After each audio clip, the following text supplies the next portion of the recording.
In the previous 3 sessions, we had seen some application of bootstrap in R. We had taken a small data set, we had defined a statistic, and then we had used the bootstrap technique to find the standard error of the statistic and the confidence interval of the statistic. In today's session, we would be dealing with a slightly more complex example.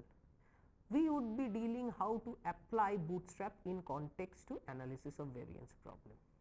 Now, analysis of variance problem assumes that the data comes from a normal distribution with the variance being homogeneous. Now, if that is not the case, then analysis of variance becomes a bit problematic. So, we shall be using bootstrap in such a data where the data is not, the normality assumption of the data is not valid, and shall see what are the results. Bootstrapping a one-way ANOVA. This material is based on the tutorial of W.B. King with the website given below. So, here the idea is that we would be applying bootstrap in context to one-way ANOVA. The one-way ANOVA assumes that the data comes from a normal distribution, and it also assumes homogeneity of variance. Now, homogeneity of variance means that, if the homogeneity of the variance is not there, then we cannot apply the theoretical F distribution. So, now the question is, how can we get a sampling distribution that does apply? Now, for this data we would be using the insect spray data set. The insect spray data set is a data about the number of insects under different types of spray. So, to know more about the data set, you can use question mark in insect sprays in R to know more about the data set. So, we would start by inspecting the mean and the variances. Now, the command with insect spray, that means with the data set, tapply count spray mean, that means with the data set insect spray, we are applying the mean function of count grouped by spray, and we get that for spray A the mean is 14.5, for spray B the mean is 15.33, for spray C the mean is 2.08, so on, and for all the 6 sprays we have the 6 means here. Then with insect spray comma tapply count spray variance. So, it is exactly the same command, but now we are calculating what is the variance of the counts for each spray, and we find that the variances are pretty dispersed. For example, variance of F is 38.6, variance of A is 22.2, while variance of E is 3 and variance of C is 3.9. And if we change this variance to length, that is with insect spray tapply count spray length, we get the value 12, 12, 12 for each of the group. That means we have 12 observations for each spray type.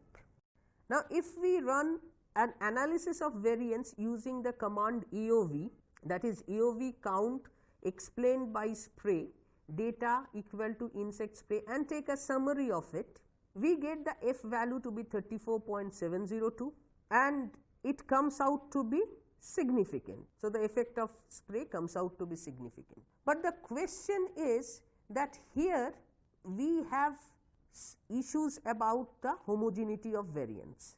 In fact, if you see the AOV examples in the help page of this data, they have used a square root transformation to perform the analysis of variance.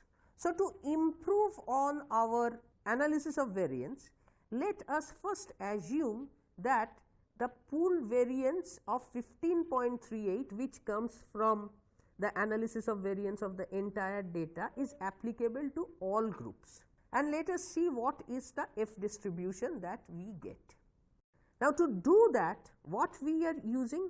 So, we start with the quantity mean star. Now, mean star is mean of insect spray dollar count. That means mean star is mean of the counts that we get ignoring the sprays. So, that means it is the mean of all values, and the standard deviation is square root of 15.38.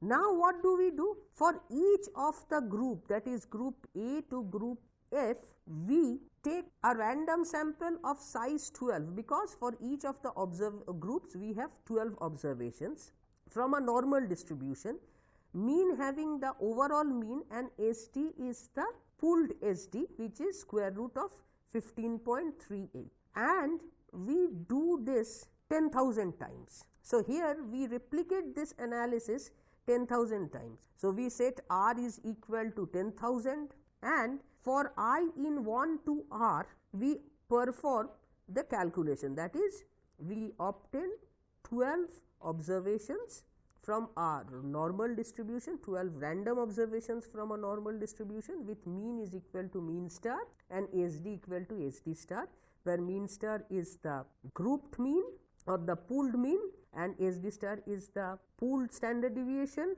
and then we perform a ANOVA one-way test of it. So, one-way test is nothing but the F test, and the moment we perform the F test, we extract the statistic value.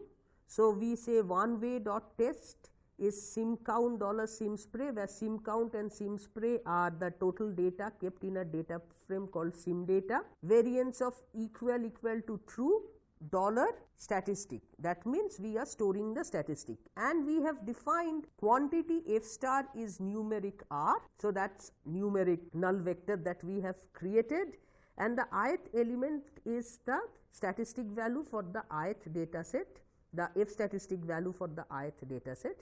So, now F star has 10,000 F statistic value. Now, this is a parametric bootstrap. Why is this a parametric bootstrap? Because we are drawing the values from the normal distribution with mean under the null hypothesis. So, the null hypothesis of ANOVA says that there is no mean difference, and so there is no mean difference means all the means is equal to are same, and that same value is taken to be the pooled mean or the total group mean. So, we perform this parametric bootstrap, and then if we do hist of F star probability equal to true, we get the histogram of F star, and now the histogram looks a little bit like a F distribution.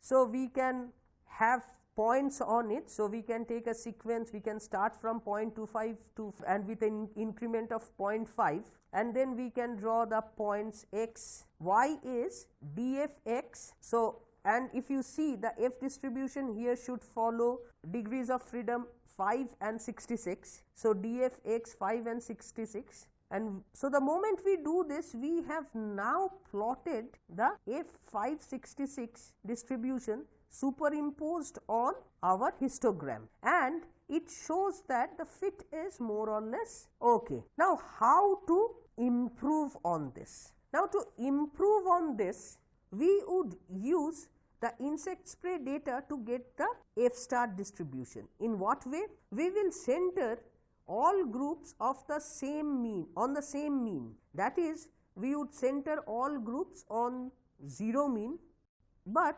we will leave the variance and the shape of the individual group distributions undisturbed. Now, to do this, what we need to do is first find the means for each group. So, with insect spray T apply count spray mean and store it in mean star, and then we calculate each value in the group such that each value is subtracted from its own group mean. Now, if we do something like this, then each group has 0 mean, and then we start to implement the non-parametric bootstrap. So, the previous case we had implemented a parametric bootstrap where we had specified the distribution. This time we are implementing the non-parametric bootstrap. So, how are we implementing the non-parametric bootstrap? We have defined quantities group GRPA to GRPF, and these are nothing but the values of the group subtracted from the group mean. So, we would take samples of that.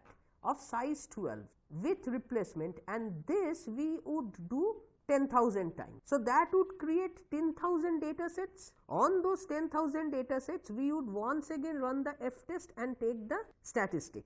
So, the following code is given here. So, group A is sample GRP A, size equal to 12, replace equal to T, and then we are doing this for all the 6 groups, and this is repeated in a loop. So, that is why we have for I in 1 to R.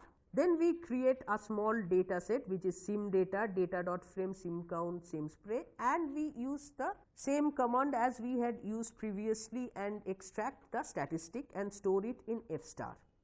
And now we perform the same thing. So, we have a histogram of the F star that we obtained, and over it we superimpose a F566 curve, and we see that it is a bit different from the theoretical distribution, and it seems that the tails are a bit heavier. Now, the critical value of F566 at alpha equal to 0.05 is 2.35, which is a bit different from our bootstrapped F star distribution, and to find that value we can use quantile F star 90.95, but both the values are less than F observed, which is 34.7. So, that means the null here is to be rejected.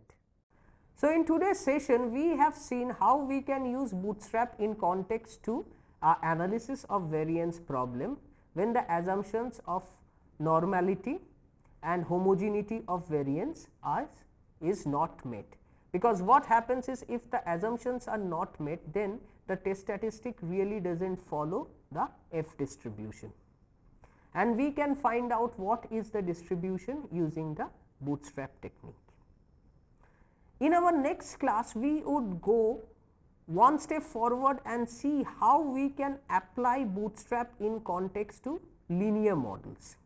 Now, there are multiple ways in which we can apply bootstrap in context to linear models. So, we shall learn about all those ways and then use R, or specifically the boot package